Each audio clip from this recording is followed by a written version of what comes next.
The Russian army captured a British mercenary. The Ukrainian front is collapsing before our eyes. Good day, dear friends. Today, I want to start with a very intriguing event. In the Kursk direction, a British mercenary fighting for the armed forces of Ukraine, Scott Rees Anderson, was detained. In the Kursk direction, a mercenary from Britain was taken prisoner. In a video, he explains that from 2019 to 2023, he served in the British Armed Forces in the 22nd Signal Regiment. After being discharged from the army, he applied to join the Ukrainian Foreign Legion due to financial and family problems, reads the report. Scott Rees Anderson, 24th of May 2002. I was British Army before. 2019 to 2023. 22 Signal Regiment. Just private. I was a signalman. So 1 Signal Brigade, 22 Signal Regiment, 252 Squadron. Okay. So when I left, got fired from my job, I applied on the International Legion webpage. I had just lost everything. I just lost my job. My dad was away in prison. I see it on the TV. It's a stupid idea. Flew to Krakow, Poland from London, Luton. Bus from there to Velyka in Poland on the Ukraine border. Now let's move on to the front. Together, we analyze the situation daily, looking at maps, assessing advancements, and drawing conclusions about how each movement will ultimately affect the overall state of the front and what outcomes to expect. Today we'll discuss some very interesting events, including significant advancements south of the city of Kurakhove. As a result of a breakthrough, a pocket was closed, leaving units of the Ukrainian armed forces completely surrounded and blocked. They are now attempting to fight their way out. We will also talk about a fascinating airborne operation conducted by the Russian armed forces in the Kharkiv region, where they successfully crossed to the right bank of the Oskil River, secured a bridgehead, and prepared for further actions. We'll discuss what this might lead to and what preparations are underway.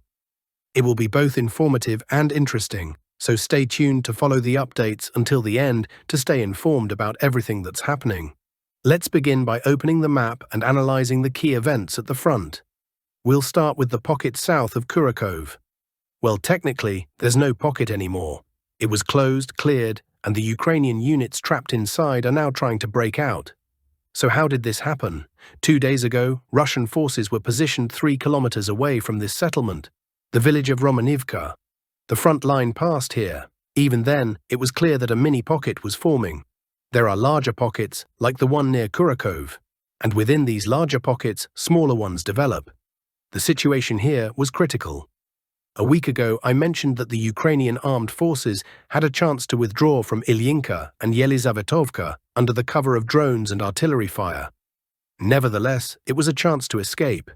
However, over the weekend, there was a push toward Romanivka, advancing 3 kilometers. While the distance itself isn't significant, the outcome is. This push resulted in Ukrainian garrisons in Ilyinka and Yelizavetovka being trapped and completely surrounded. As of this morning, Ukrainian forces are still attempting to fight their way out of the encirclement. Some manage to break out, while others do not. Their losses are significantly higher than if they had withdrawn before the pocket closed several days ago.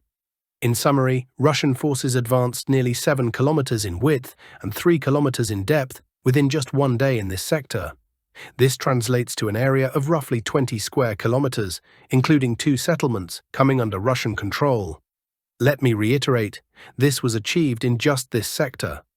These unprecedented rates highlight the severe crisis currently affecting the Ukrainian armed forces. Additionally, Romanivka, the very village targeted in the push, is now under Russian control, even though it hasn't yet been marked on the map. According to reliable morning reports, the village is 100% under Russian control. Now let's move to another section of the front. There's much to discuss regarding Velyka Novosilka, where events are unfolding rapidly. De facto, the battle for this settlement has already begun. I'll briefly outline the situation there before moving on, as promised, to the new airborne operation by Russian forces, which is of significant interest. On Velyka Novosilka. Firstly, on the northern flank, Russian forces are encircling the village of Razdolne. This is evident even from the map. The village is being bypassed from the north and south. Moreover, to the north, they have almost reached the road connecting Velyka Novosilka and Bohatyr. I have previously emphasized the importance of advancing toward Bohatyr. The village itself may not hold significant interest, but the road passing through it is critical. This road connects Zaporizhzhia and Kurakhove, serving as the main logistical artery for the Ukrainian armed forces garrison in Kurakhove, enabling the delivery of reinforcements, ammunition, and personnel rotations. Regarding Velyka Novosilka itself, active preparations are underway for a large-scale assault, although Russian troops have already entered the settlement. Should new information emerge, I will update you immediately. In the Kharkiv region, let's shift to the Kharkiv region, north of the city of Kupyansk. Here, an intriguing development occurred near the village of Dvorichne. Last evening, Russian forces managed to cross the Oskil River on boats and establish a bridgehead on its right bank. What's remarkable is that this operation was carried out without engaging in combat. The AFU trenches on the right bank were entirely empty. Once again, let me stress that the trenches, which were well-prepared defensive positions, were completely unoccupied. This mirrors what happened during the advance on Velyka Novosilka, where a large defensive position at the settlement's entrance was also found abandoned. Russian forces took it without resistance, even though this entry point is typically the main defensive line for any settlement. The absence of defenders suggests that the Ukrainian armed forces are currently experiencing a catastrophic infantry shortage. There's no other explanation for why prepared defensive positions are left unguarded. Specifics on Dvorichne. The trenches here were likely left vacant due to Russian advances in Kupyansk itself. To prevent losing the entire left bank area of the city, the AFU redeployed their reserves, as I've previously discussed on my channel and Telegram. These reserves were pulled not only from Kupyansk, but also from surrounding areas, including this sector. This left the western bank of Dvorichne undefended. The result is a successful airborne operation by Russian forces. Defensive positions have been secured, providing a solid bridgehead for further offensive actions on the right bank of the Oskil River. This development is significant not only tactically but strategically as well. On the Lyman direction, now let's move to the Lyman direction, where there has also been notable progress. The Ukrainian armed forces were pushed out of the settlement of Torske. The primary focus now shifts to Terny, where battles have been raging for several weeks. These clashes are extremely intense, grueling, and costly in terms of casualties.